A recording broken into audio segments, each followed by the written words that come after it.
All right, leadership and yoga fam. I owe it to you. I promised you in my episode called Road to 10K that after making it to 10K, I was going to make another episode. So here I am, sitting on the other side of reaching that 10K number, which honestly, I want to start by prefacing that I'm actually now super against setting numerical goals just for the sake of setting a numerical goal. Like, it's actually not even something that I included in my dream board. And I don't say that like, now that I've made it to the land of 10K, I don't ever need to worry about numbers again, The money's arriving, the opportunities are falling into my lap. Life is good. I'm being fanned as I eat grapes. Not at all. I just think that it's a really big misconception that we have that numbers equate to some kind of success. However, I have definitely found more success on this road to 10K and after 10K as I reached 10K. Oh, when did I reach it? Last month, I think. Yeah, a couple of weeks ago now at this point. So, anyways, at this point, when I'm recording this podcast, I have 12.5K followers. The last like 2,000 or so came pretty quickly within the span of like 2 weeks, 2 to 3 weeks, I believe. So, anyways, we're going to talk about all of that. I'm going to actually give you my timeline from when I've very first started trying on social media. I've got case studies also for you guys today. So, if you're not familiar, I have this little self created yoga teacher mastermind where I meet with four of my other friends who are also yoga teachers and creators and artists of some kind. And we get together every single week and we check in on each other, and we check in on what we're working on, what questions we have. We ask about ideas about our content. We ask for genuine harsh feedback from people that we know and like and trust with that feedback. And yeah, I asked them in the other meeting that we had if they would tell me their story briefly about when they started on social media, when they feel like they made it, quote unquote, if they feel like they've made it, and what their process was like. I'm going to make this a quicker episode today.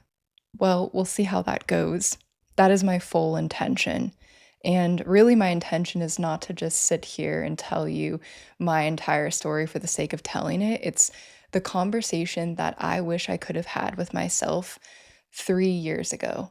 It would have been incredibly insightful to have this conversation. So at the end of it, I feel like what you'll feel is that we've just had a deep friendship chat. One of those chats with your friends where they're just giving you the real. They're just like, listen here, honey.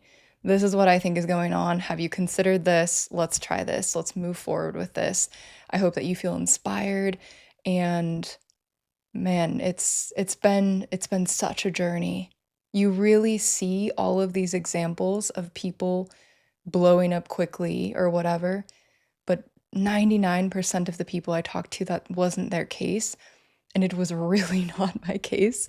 I think it's actually funny that I almost couldn't even stand looking at short form content because I was feeling so stumped on it and feeling so kind of down on myself, and especially in like 2023, that I started pouring all of my energy into podcasting. And then I realized that it's mutual, right? They feed off of each other, and I wanted to grow and to have platform in the short form world, and that was my goal for this past year. And I shared it on the New Year Reset episode for yoga teachers, which is also a great episode. If you want to make some changes and you want to feel empowered this year, you can cue that one up for after this. But I told the story of how for several years in a row, I would put 113,000 followers on my little vision board, and I photoshopped it and I made it nice. I gave myself a little blue check and I made this whole thing. And then every single year I would look at it and go, that's so far away. Who cares? It doesn't matter anyways. I was not even close to that with my 6,000 followers or whatever. And the beauty about the fact that my process has been so slow and yet steady, and yet at times breakthroughs and at times massive letdowns too, is that feel like I have documented all of it. I have really witnessed and savored every single stage of the journey. And I can tell you that in retrospect, I am so glad that I didn't get what I wanted. I am so glad that in 2022 or 2021, I guess, when I started, that I did not blow up and have a massive following because I'd probably be working for a clothing brand whose name shall not be mentioned because that's what I thought was really cool at the time. That was my goal. I wanted to be paid to exist by this clothing brand who now I really do not actually support. And I didn't have any direction. I didn't have any real why. I had this craving for all of these things like platform and to be heard, but why? I had not yet gone through the necessary steps to really fully understand what platform I wanted. And something that I believe is that independent of numbers, real platform, valuable platform where people are leaning in and listening and they can't get enough of what you're sharing with them, that platform matches the level of your mission. It very rarely exceeds the substance that you've got behind it. And so that right there is the thing that you focus on. However, today is going to be tangible as well. I'm going to talk about something called audience matching that just completely blew my mind and really is the one thing I would point to that I guess made me make it past this point where I was feeling really stuck underneath 10K. And as I was savoring these final moments before reaching 10K, because I was seriously at like 9,992 followers, 9,995, 9,997, 9,994, like 9999 for 5 days at least. And it was just hilarious because I actually loved every moment of that. I was like, there's nowhere to get to. There's really nowhere to get to. I had this feeling of like, I want this moment to last forever because I will never, ever see this again. This is as the numbers look right now, the biggest to me that they ever will, because in the future, I won't even be thinking about this. I'm not going to see the individual people that are there. And the thing about numbers and celebrating numbers and why I'm really not going to be one of those people to be posting about, I guess, making it to particular numbers. And that's why I procrastinated this episode, truthfully, is because when people hang up like trophy animals on their wall, like they put like a moose or something terrible on the wall that they've hunted down. It's like, for me, celebrating the numbers on our feed is like, those are people, like they're hanging out there. It's like a trophy animal of some kind. Like, oh yeah, I've got X number of people. And I don't think that we need to think about social media in that way. The mission will grow absolutely, and the number of people gathering around will grow, but it's not just numbers for the sake of numbers. Let me be really clear about that. Before I tell you my timeline and before I tell you what did work and didn't work for me, and then the case studies from my friends, so it's kind of like a 3-part episode that I've got for you today, I want to tell you that really none of this matters, especially in terms of your business and the goals that you're trying to accomplish, if you don't have a way for people to find you and to work with you. One of the very first things I do, for example, when I am scoping out a potential guest for the podcast is I go and I look up and I try to find their website and try to find a bio and try to find some, at times, very basic things. Like, what are their offers? What are they doing? What is this person really about? And it is absolutely shocking to me the number of times that there's nothing there. There's nothing for me to go and to binge and to further understand this person. Or what's there is entirely out of date, or it's like this website can no longer be accessed because they've probably like long forgotten about it and something has expired. So you can skip all of that and all of the complexities of needing to set up the website on your own. And with the free trial that Offering Tree is giving to you right now, you can set up your website for real. If you've been saying that this is the year and it's your New Year's resolution, there is no excuse. There's a free trial waiting for you in the link in the show notes, and you can play around with setting up your website with no strings attached. If you have never had a website before, this is a great option for you. If you do currently have a website and you want to pay less, and you also want to have less stress, and you want to have support from actual humans who know your name and are used to supporting yoga teachers like us, it's also a good option for you. in addition to just being a website, it's also a place for your online library of classes and courses to live, if that's been another thing that you've been saying.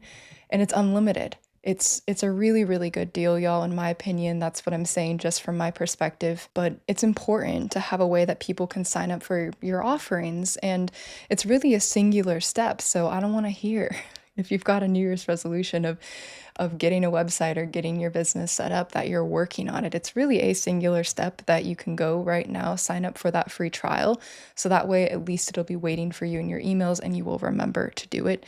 I'm speaking to myself because that's how I work as well. So if you need to pause me for a minute and you want to take advantage of that opportunity, I feel you, go and do that now. And if you're just listening to this and you don't have access right now, it's offeringtree.com/Shauna Crew. That's offeringtree.com/Shauna Crew, which is just my Instagram handle on the end of offeringtree.com if you forget what's going on with that. All right, my actual timeline for social media. Okay, this is so exciting. I've been waiting a really long time to unpack all of this, and it is surreal. I'm not gonna lie to you. If you're one of those people who's like, "Oh, I'm just trying to get to 10K. I'm just trying to get there. I'm just trying to get there." It is pretty surreal. It's surreal to have something that felt so far away and so frustrating at one point in time become incredibly second nature. And if you feel like you're not quite there yet, you're just really getting started, you might even go back and listen first to those other 2 episodes I did on Road to 10K. It's actually a 2-part episode. So this whole shebang that we got going on right now is a 3-part social media episode. It's really kind of like a workshop for yoga teachers and creators, conscious creators of any kind. You can go and check out that prior episode if you feel like this is like too much too soon for you. I totally feel you. But back in 2021, what happened was I began to believe that in the way that I was seeing all of these other creators posting their yoga stuff, that I could potentially do that too. And even in 2020, I began this process, which I will call like the second puberty online. It's an ugly, icky time. It's a time when I stopped posting normal photos, like cute out to dinner shots with your friends. And I started writing about meditation. And I was really bad at taking photos. And I like hated the aesthetic of everything that I posted, but I still did it anyways because I just like needed to start. And I decided to convert my personal account, which at the time I think had like 1,000 something followers, just from people that I knew and had met throughout high school. I think I got that Instagram account when I was a sophomore in high school, when I was like, what, I don't know, 15 or 16, I believe is the timeline on that. So it's been over a decade, 12 years that I've had my Instagram account, more or less, unless I look that up later and realize that is entirely incorrect, but that's what I'm remembering right now. However, that's besides the point. What I did is I converted that account. Truthfully, if I started over again, I would have started a fresh account. If you're on the fence, I'd start that fresh account. I'd start her up even though you're from zero. I just think that when you have a lot of people following you who are annoyed by your content and they're skipping it, they're going to screw up your business because they're just skipping all of your content, and eventually that won't matter as much. But I do believe, and I am of the camp of to start a fresh account, not over and over and over again, but just if you've got a personal account and you want to convert it into something else, you could go for it like I did, or you could really make that leap so that way the people that go and that follow that account are people who really want to be there. 2021, my best friend, Katie Williams, who at that time was not quite like, she was a newer friend of mine, but she was a yoga friend of mine. And she said, Shauna, you have these really amazing stories. You have this knack for sharing these parts of your life and these details and this beauty. I love details. I love like a hand reaching out and touching a stream of light. I love a dewdrop on a tree. I love like a facial expression or a real close-up selfie where the sun is just illuminating your entire face. I love all that stuff and I love sharing my writing. But she's like, listen, I think that your story posts need to turn into feed posts. Like you need to start posting into the feed a little bit more. And I realized that that was true. So I began, and at that time, I had really no strategy, but it was kind of the summer of reels. Like the reels came in, and I made some progress there. I, at one point, like, was reached out. I got a message from this account called Yoga Daily Practice or something. I'm not trying to promote their account, but they reached out to me and were like, hey, we'll feature you for free so you can see how it goes. And I did a feature with them where they posted one of my reels that had done pretty well, and it did amazing. It got me, I think, like hundreds of followers. And they're like, listen, if you pay us $50, we'll post more of your reels. And so I did. And it didn't ever work that good ever again. And I shortly after stopped that. But I think that probably helped me gain a couple hundred followers as well. So I'm full disclosure and honesty. People are like, have you ever paid for followers? No, but I did pay this in 2022, this weird promo page thing. And I wouldn't really recommend it per se. That's just my perspective on that. Keep going. And somewhere around the range of 2023, as I expressed to you guys at the beginning of the episode, I was feeling really like short form is not for me. I was pretty defensive about it. I'm like, I don't care. I don't need more followers. But secretly, I was putting 113K on my dream board. You know, one of those people. Do you know those people? Yeah, those people. Um, so I really didn't focus on it. And it was at the end of that year where I looked and I was posting a birthday post. And I realized that between my prior year's birthday post and this year's birthday post, it was like one scroll on my page. It was like I had posted like once per month, something like that. Maybe it was a little bit more. I'm being dramatic, but I said, all right, this cannot happen. Like, we're not going to do this again, please. We're going to start to actually post a little bit more on social media and give ourselves a fair shot if we say that we want to do the things that we say that we want to do, all right? So I started like hopping on different trends and trying to use trending audios and things like that. I had one video of a clip of a podcast go very, very viral in 2024 with millions of views, which brought me a grand total of, drumroll please, ladies and gentlemen, how many followers did the video with 3 million views bring me? 162, which is terrible, by the way. Like that's nothing compared to something that now would have maybe 100K views or less, but it's very niche. So I'm going to talk to you about that when we talk about audience matching. But I had these sort of like little breakthrough moments that gave me some peace. Like, okay, well, my Instagram account isn't broken, because I sincerely thought for a long time, like maybe I just have an old account, like maybe something's wrong. I don't know what's going on, nothing's working. But about midway through 2024, I started to actually do some things.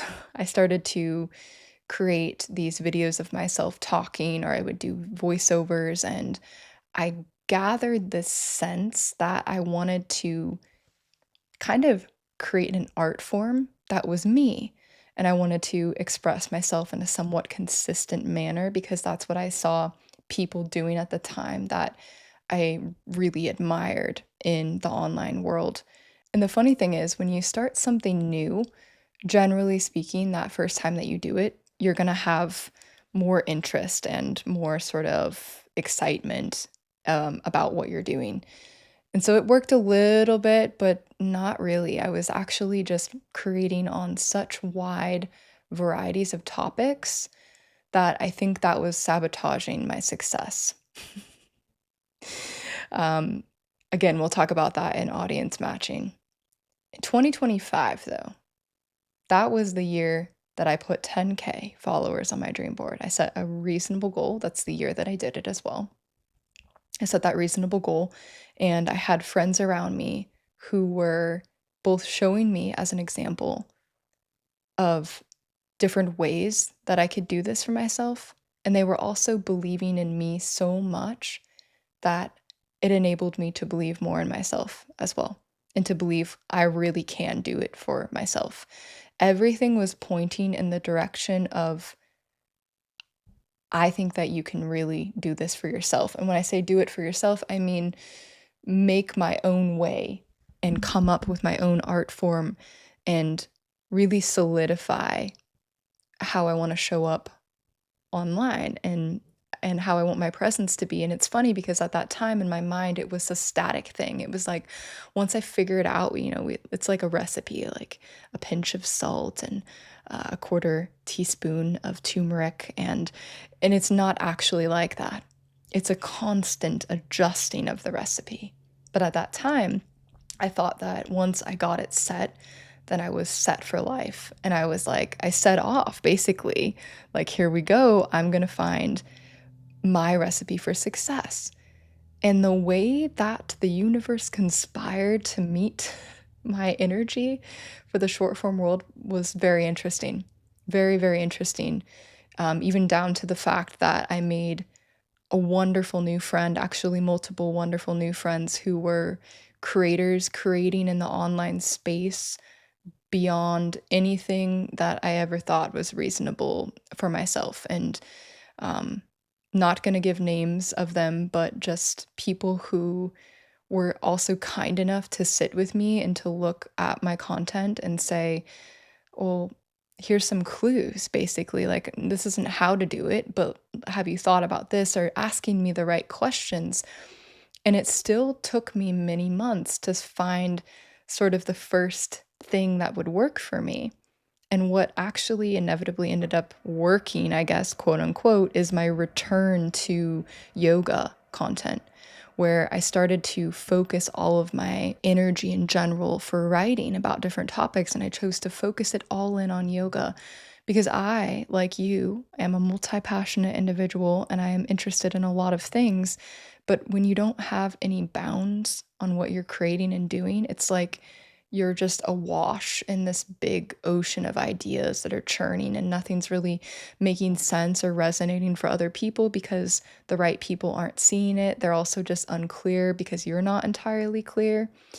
And so I took all of that energy and I started to focus it on writing about yoga. And I started to have a consistent background and just share my practice, like my physical practice again, with that voiceover, something that I thought didn't work. I thought, quote unquote, voiceovers didn't work and I needed to be talking to the camera, and that simply wasn't true. The combination of that, the return to yoga, evolved into sharing professional podcast content with a very strong, clear yoga related focus right at the beginning. And that combination right there, plus sharing carousels about podcasts for yoga teachers, again, very specific, recognizable, or like pieces of writing that are for yoga teachers or people who are interested in yoga. That started to do it, and the rest was history. That was it. And from now on, if you had to ask me what my biggest weakest point is that I probably need to get a better camera. I need to get a better camera for this podcast coming soon. I've been saying that for a while, but it is really in the works. But yeah, I'm not somebody who has infinite resources. It's a big deal. It's a big deal to buy a podcasting mic. It's a big deal to find yourself a setup. It's why I opted for the bedside chat, and now I love it. It's why I really only show up in my casual workout related clothing, because otherwise you do start to overthink everything. And while it is a constant refinement, it's also getting it to where you've got lower barriers to entry for yourself. So let's talk about it. Let's talk about what worked and what didn't work, and then I'll get to the case studies for you. But overall, this biggest learning lesson that I wish that I could tell you, if you're not already to 10K or you're not to the mark, I guess, that you want to be at, because we're all in different places, is that the real work is getting good at refining your craft. What you're actually gaining skills in right now by trying to get wherever the heck it is that you're trying to go is that you're getting better at problem solving. You're understanding pattern recognition in the social media world. That is what is happening.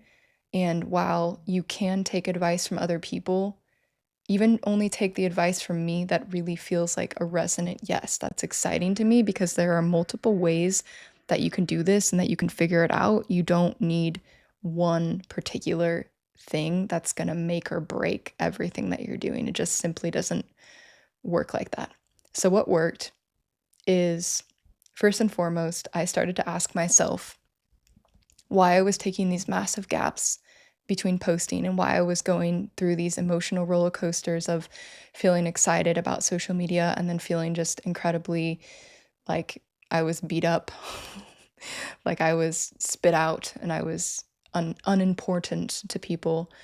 And I asked myself, who is that girl that is constantly able to show up? Doesn't mean she always has to, but who is able to show up as the best version of herself and to inspire people? And I started to look at it almost like a responsibility.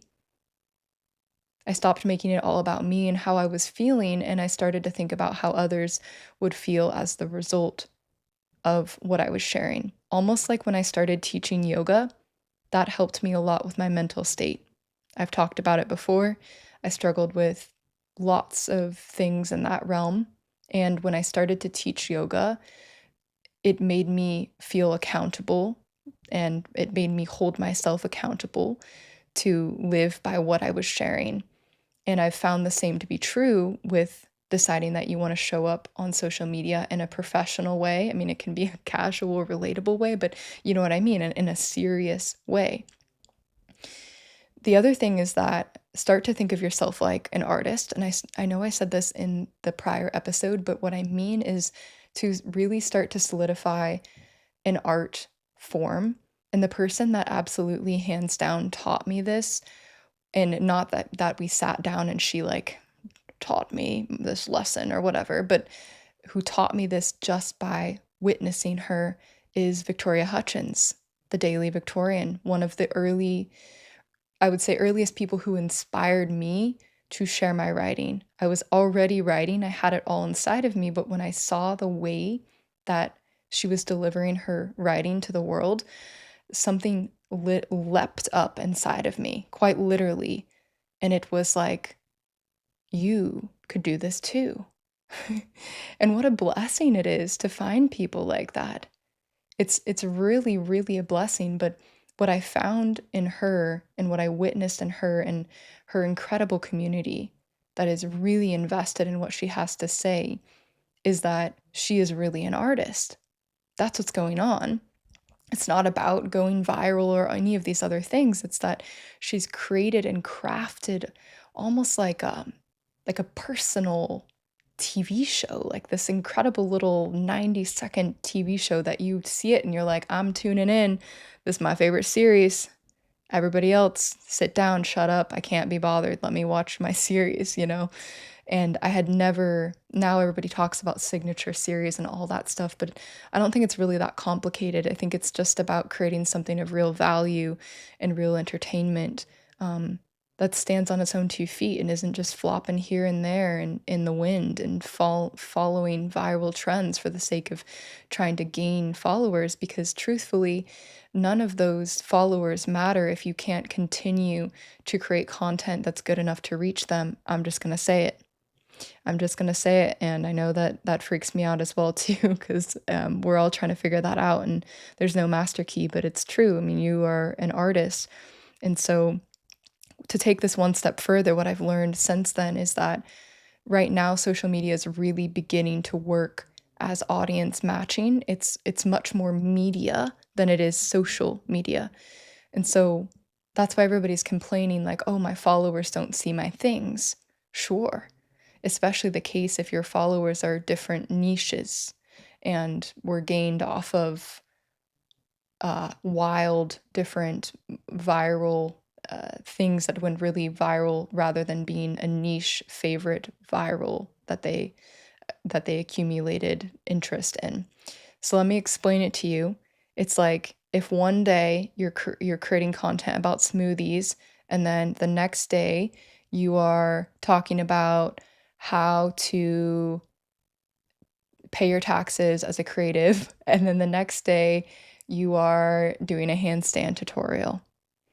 And while those things are all related, and this happens all the time with wellness type influencers, is that you can get away with it, by the way, you can, but hold your horses. If you're not having anything work, and I talk about this in my episode called Find Your Thread of Success and Turn It Into a Rope. So that's another good one to queue up if you wanna get even further into this topic of like finding something that works for you.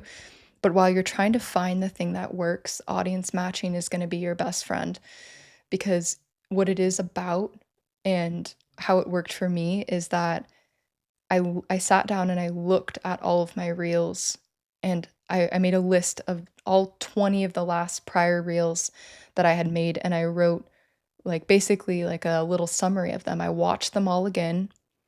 I evaluated them on their vibe, their aesthetic, their music type, who they were for, and what the main theme of it was. And then I looked at like things like shares, and I looked at things like sends, because I think those are both important metrics to me. And what I found is that I had really no clear direction. The prior 20 were all over the place, and so I set about making 20 reels in a row that are not exactly the same thing, obviously, but that's why I started to write on yoga, because I was like, I don't know what the heck I'm doing with my life on social media.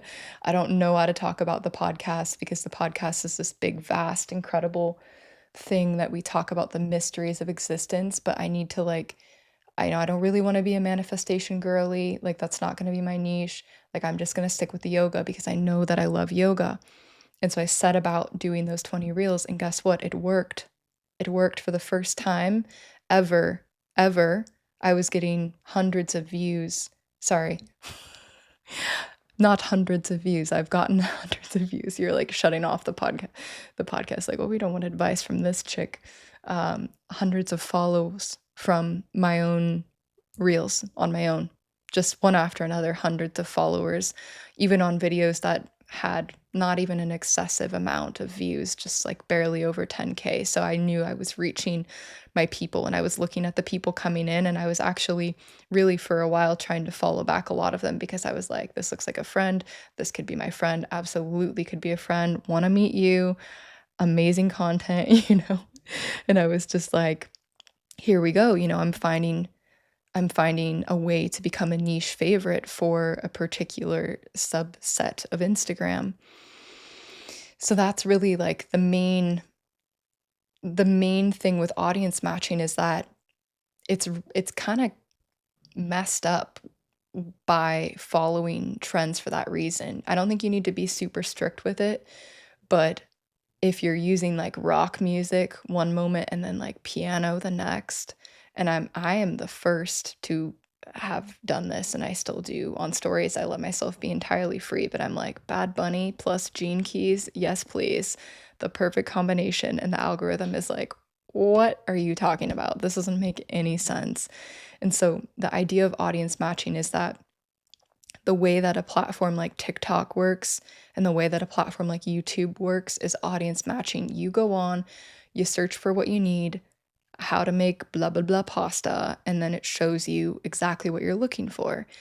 Instagram is becoming more like that as well. They've said it many times. They're moving in that direction. It's about trying to match people with the kind of content that they actually want to see, rather than just all the people that they follow.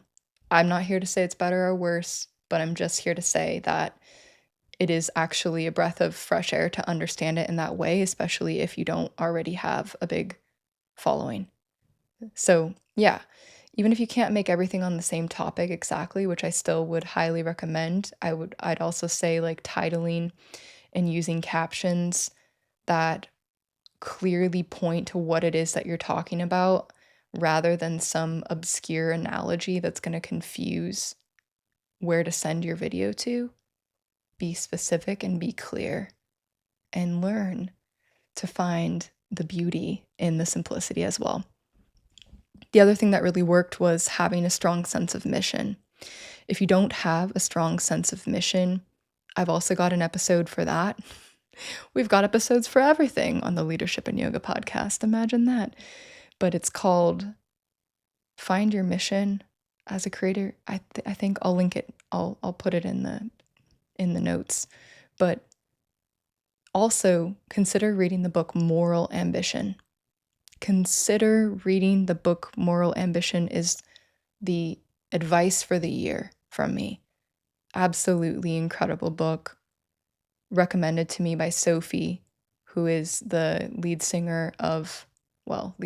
She's part of the band Sophie Tucker. She's one half of the band Sophie Tucker, who I'd love to interview on the podcast. If anybody knows Sophie, tell her, listen, we want to interview you. She's also a fellow yoga teacher, incredible artist. And I love to talk to people who are artists and also secretly behind the scenes yoga teachers. But anyways, it's an incredible book. And for me, having that strong sense of mission came from, a number of things. But it sort of welled up inside of me by experiencing things that made me deeply uncomfortable and at times very angry in the yoga world, in the wellness world. And it also came from reading that book. And then the result of that was that I wrote this piece, which I've shared many times, shared in the yoga poetry episode as well, on basically that yoga can be a movement or it can be just movement, that yoga can be our liberation or basically something that we hide behind as a disguise. And I won't get all into it, but for me, that was a really important moment when I started to understand that I wanted to pick and push on these topics of impact in the world and doing good, and not just about our own wellness being the end point, just constant individual processing and improvement. That wasn't it. And that was really important for me to know in order to continue to move forward with what I wanted to do. And it's like in the interview that I just did with Frederick Dodson, the author of the Levels of Energy book, where he says, if, your podcast isn't going to be touching, what's the point? And I would say the same about content. It doesn't need to be educational or funny or this or that, but if it's not going to be touching, what's the point? Because if it's just for attention, screw it. For real. That is a waste of time. If it's just for attention, it's really a waste of time in the long haul. And finally, what I will say has worked is build or do something cool. I've seen this over and over again with the people that I interview, the people who have built something really cool or really interesting or odd or outrageous, and they're known for something. Man, they've got some diehard fans. It's like looking at already the fans on the Frederick Dodson podcast, which I don't even know how they're finding it, but they're just sending me messages about how they've been hoping and praying for an interview with him. And he doesn't even have Instagram. The guy doesn't even have Instagram. So he's left the group chat on this podcast episode. Okay, here's what didn't work. I'm going to try to do this a little bit quicker because we don't want to focus too much on the negative, but I want to mention them. Worrying about wasting your time and being impatient does not work. Pushy, needy behavior does not work. Honesty, yes. But yeah, this feeling of like, oh, I hope I'm not wasting my time, or oh, I just made this thing and it didn't work. Oh, it's such a waste of time. It's like, well, at least make something that you like. At least make an art that you like so that way you're not wasting your time. And see the fact that each and every time that you get to post something on social media, the button in Spanish says publicar. At least it does on my phone, which is in Spanish since I learned Spanish years and years ago. It says publicar, which means to publish, And remember that it's a great privilege that we have, and each and every time that you're showing up on social media, it's refining your art. Reframe that. You're not wasting your time. You're not impatient. There's nowhere to get to. You're never going to arrive anywhere. You're refining your art. But yeah, to hit the second point a little bit more, this pushy or the needy behavior, people can smell desperation from a mile away. Man, they can smell it so good. It's like all the things that you would hope the general public has intuitive understanding of. Maybe not, but when it comes to desperation and neediness, they're like locked in. They're like, stay back, goodbye, not interested. But honesty for sure does work. And, I ask all the time for you guys to please subscribe to my podcast. And still, like, out of everybody that's listening, it's like a hilariously low number of people have subscribed. It's like 30% or something like that, even of repeat listeners. So maybe this is your reminder if you haven't done that. And same with the ratings. It's like if in one given month everybody were to rate the podcast, those ratings would be fire. But yeah, I think asking for things genuinely and being honest, once you've built that rapport with people, is good. And I did it the other day, for example, where I had a sponsored reel. I don't often have a reel that is a collaboration. And each time that I do, it's like incoming. It's people who have followed my content and just happen to work for a brand agency or something like that. And they've asked me to do these sponsored reels. And in the because I like to give transparency, and in the first episode on social media, I also shared how much I've earned for various things. But I recently earned $800 for posting this reel. And I really wanted people to see it. I put a lot of time into it. I made sure it was something of value and something that I thought was also really cool, that I liked. And I wanted people to see it. And I posted that in my story. I said, hey, listen, I don't always ask for things, but like, could you please go and look at this? Could you go and interact with this? This is a brand. This really helps me if you would do it. And my comments were up like 300%. It was so sweet. Instagram even sent me like, on your last reel, your comments are up 300%. And I was like, people really came through when I needed something. Amazing, right? Other things that don't work. Someone else will not make you famous. Don't think that just by somebody reposting you, anything dramatic is going to change.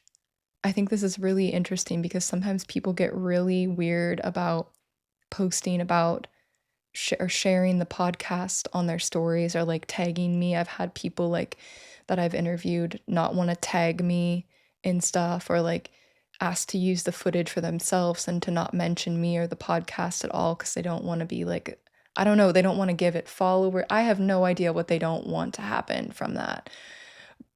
I get it if they don't want to share it at all. That makes sense, like if there's a reason why they didn't like the interview, but not wanting to give away followers, first of all, that's a huge abundance mindset shift that needs to happen, because that's a lot of scarcity that is not going to pay off in the long run. But secondly, I very rarely have gotten a significant number of followers on Instagram, at least. It's a little bit different in terms of episodes, like on Spotify and stuff like that, from somebody sharing it once on their story. It just doesn't happen like that, truly. And I know recently I've had several reels go pretty viral with like David Swenson, but he's also gained like almost 5,000 followers from those reels. So it's both of us, the reels are doing really well, and I'm sure like it's super advantageous for me to be like being able to collab with him on that. Absolutely, full disclosure. But don't think that just like, yeah, I guess what I'm trying to say is don't be reaching for people like that to do it for you. You've got to do it for yourself. And I realized that a really long, long time ago, early on within like the first year of the podcast, I went, oh, my little strategy, my little hidden agenda strategy is like totally not gonna work. I've got to have some substance there. I've got to do it for myself. On that note, only being a fan and watching content and supporting and interacting with other people's content is not enough if you're not making your own and you're not pushing to refine, to have something there that is, again, going to stand on its own 2 feet. I just want to say that. And then the final thing is long multi-week breaks from being able to show up on social media. I know it's hard. I know it's a hard place to be, but even if during those times you can't interact, but you've just gotta set aside, I don't know, 20 minutes to read or meditate, and then 10 minutes after to share one little takeaway that you've gained from that time. I don't know what it's going to take, but it's going to take some of that stuff. And then eventually, if you were to ask me right now, I have like 101 things I want to put on my story at all times. Like, I don't have enough space in the day to post and say all the things that I want to do. So that quickly evolves. One day you have nothing to say, and then the next day you have literally way too much to say to ever say it all. That's why I gotta be on Substack now. That's why I'm on Substack, because I can just bleh. I can just say it all there. Substack is a cool place to be too. Okay, friendship case studies. Here we are. I'm gonna play a clip from my friend Kimi, and I love Kimi. I think she's a social media powerhouse. And she was also somebody who sat down with me, well, not physically, but on many of our calls that we would have. And she would just be giving me this brutally honest advice, which, God bless a person who can give you honest advice. It is so rare, but it is so valuable. And she just goes like, I think like a year ago now, Shauna, this is really complex.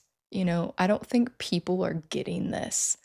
You go really deep and you're an amazing writer, but would you consider XYZ change to the beginning of this? And I said, you're 100% right. I just feel a resistance to changing that because I don't know how to simplify.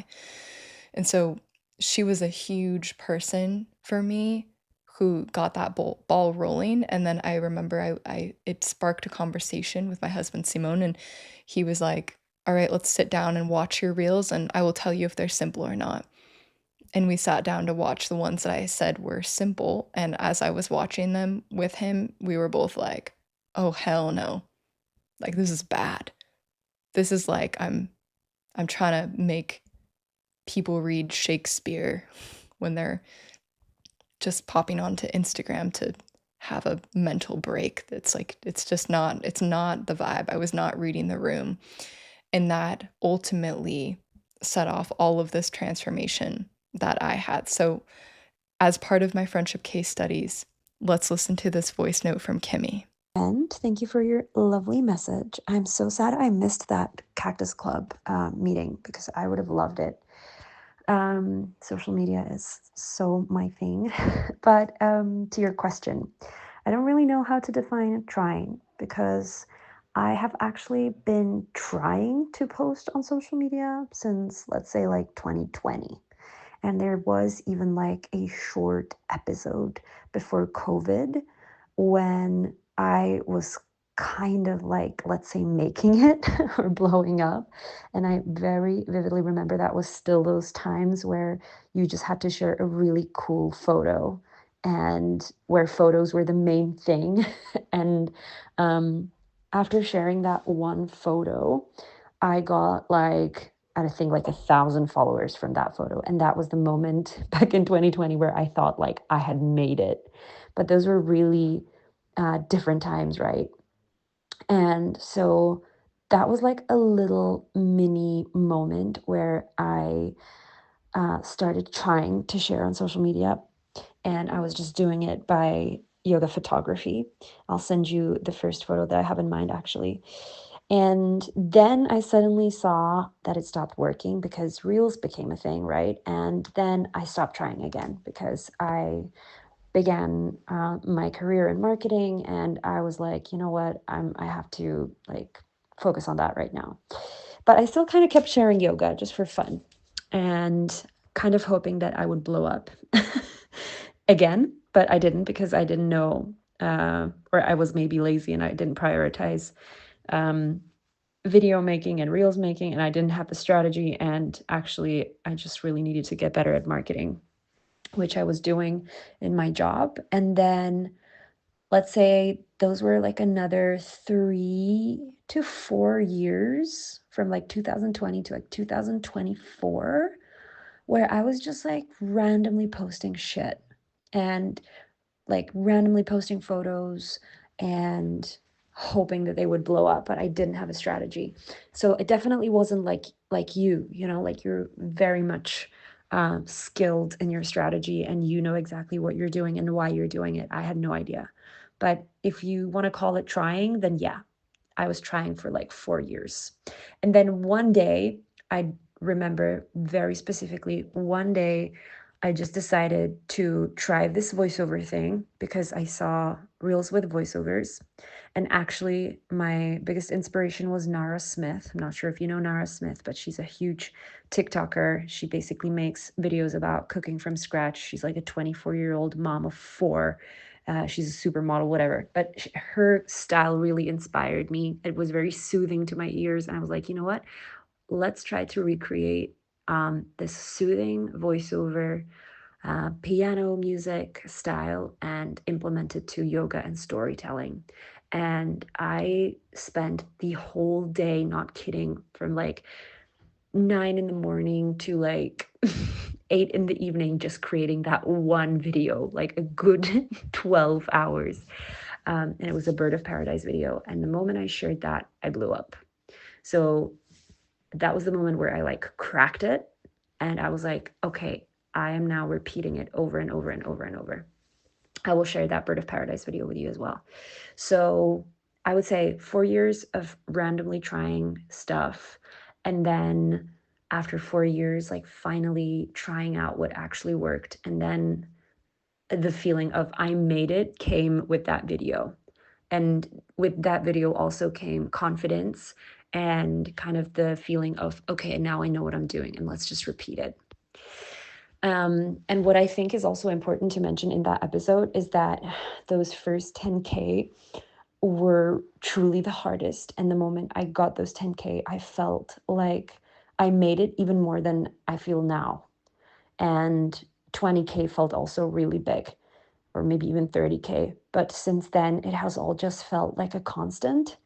And yeah, I just think it's important to mention that um, right now it just feels like this huge thing that you just have to reach those 10K or those 20K. But then it just becomes something that is happening automatically, I think, if your growth is steady and you just stop seeing the numbers really. I mean, no, that's a lie. Like you keep checking your stats, obviously, and you start seeing the growth and you're happy that your content is reaching people and that your profile is growing. And if it weren't, then there would be something wrong. But I think that those first 10K are really the hardest and the most, um, yeah, trouble. I don't know. Yeah, those are the hardest. So I'll send you those two posts just for reference. It's funny because the first time that I listened to this voice note was actually last night when I was in the shower, and I was so freaking excited and lit up by everything that she was saying. I was like rushing through my shower trying to remember all the things that I wanted to say and respond to this voice note, but I wish I could have heard something like this a couple of years ago. Truthfully, it would have made me feel a lot better about my progress. Even the fact that she says that she actually, in one moment, was like kind of making it and gained traction and then like fell off for 4 years. I mean, can you imagine if she would have fallen off for even just a few more years, we wouldn't know her in the online world like we do now. And it's so beautiful the way that she's even looked to another industry or sort of like another genre and then pulled it over into yoga. And anyways, I recognized this when I interviewed her on the podcast, which I did last year. You can listen to her podcast as well. But I recognized that she has this absolute spark for social media that truthfully I don't even have. Like I do like it, but I recognize in her this love for this world, which I think is rare. And I also think it's rare to have a trusted advisor who's really gone through their own process and who has had steady, consistent growth, even at one point posting just one time per week. I mean, it's so relatable and so refreshing. And I'm really excited because she started this project called Soulcials. And it's basically marketing program for yoga teachers who want to grow on social media without losing their soul. Hello, like I told her I'm like I am your target market, girl. But I just want to share it with you guys too in case everything that we're talking about in this podcast has you like lit up and excited and you want that continued mentorship, she's completely kicking this program off. And so right now, I'm actually going to link in the show notes the form that she has where you can go in and fill out this short survey and you can be on the very short list. So don't hesitate on this. This is like, it's like a here and then it's not here opportunity to potentially have free one-on-one mentorship from her. It's absolutely worth it. I know it's not a sure shot. You know, you've got to fill out the form and see if you get it, but I would do it if you're on the fence because her wisdom has helped me, as I just shared with you about the simplification thing, and her heart and her love for understanding the continued evolution of social media is like a breath of fresh air because yeah, it's so much, and sometimes we've got a million other things that we're trying to do that it's just like I can't be bothered to keep up on all of this stuff. So that's there for you if you want. I've got three other case studies for you who are my friends Marla and Ben and Brandon. So I asked my friends these two questions. I asked how long it took until they blew up on social media, and then I asked them what made them blow up, essentially. And so for Marla, in her case, it was about 2 years in, 2 years of consistently trying. But after 1 year, she had 30,000 followers, and I was like, sign me up. Like, how you do that? I don't know how you do that. But then it went from 50K to 100K really, really quite fast. Ben Colra was at like 5,500 followers, he said, at the start of 2025. And he had been posting since he started to teach in 2018. But in 2020, he started to ramp it up. He says basically from 2020 to 2025, it was a slow build up to 5,500 followers. That really, I really resonate with that on my own journey. That was like very much what happened to me. And then once you kind of cross that, like a certain threshold, things start to move a little bit quicker. But yeah, that's an entire 5 year period where if you were to average that out, you're gaining about 1,000 followers in an entire year. In Brandon's case, I actually didn't clearly hear his answer for how long until he blew up, but he was somebody who very similarly has been posting for many years. And I remember always looking at Brandon's account. And by the way, if you're not sure who these people are, I will link all of their profiles so you can check them out and stalk them if you want to. But I remember always looking at his account over like the last 2 years and being like, man, Brandon's content is amazing. Like it's super high quality. It's super interesting. He's got so much energy and like what's going on, like why doesn't he have more followers? I think he had like 6,000 something followers for most of the majority of the time that I knew him. And then what made him blow up, we'll just jump right into it with Brandon's case, is that we were kind of sitting there brainstorming on it, and I was talking about this idea of audience matching with him.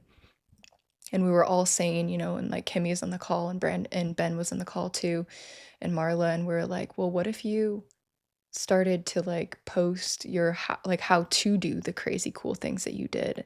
And so inevitably what he ended up making were like these yoga and calisthenics little carousels that were swipeable and you could save it and you could try it on your own. And those things just took off. They just collected interest because it was specific, it spoke to this niche, and at the same time it was like finally a way for people to get something more from his account. And it was just like throwing gasoline on the fire, and he was up over 10K. It was like a oh, figure it out and then bam, it happens sort of situation. Marla said that what took her, or how she was gaining followers and what made her blow up, was posting music with her flows. It was like straight up music with her flows. And it was also that at that time she was posting every single day, which she says, and we all agree, like we don't know exactly if posting every single day is like to be recommended or not, like what's the deal. But again, I would have to say like consistency is there is something to be said for consistency and for the platform knowing that, yeah, that you're showing up as a creator. I get a little bit like, I wish I could be more consistent, truthfully, because I get a little bit like superstitious. I'm like, wouldn't it be cool if Instagram knew that like every Monday, Wednesday, Friday at 9 a.m. it was the Shauna show? It's like I'm going to show up all that time with this podcasting yoga content. Maybe one day, who knows? Ben said that what helped him blow up was basically in the early years, on that slow growth time, he was just posting flawless inversions and kind of like striking shots. I remember this also, like, especially pre 2020 or like in 20, I would maybe not pre 2020, but like 2020 ish. It was like the curated, incredible beach handstand with like a nice bright little filter on it, that. But he was also posting every single day. And what started his run of growth and blowing up was posting every single yoga pose and giving his opinion on it. He said that people in his class were not listening, so he thought he would tell people on Instagram about it. And the people of Instagram listened. But eventually, he ran out of poses and he stagnated and lost followers when he didn't post for an entire month.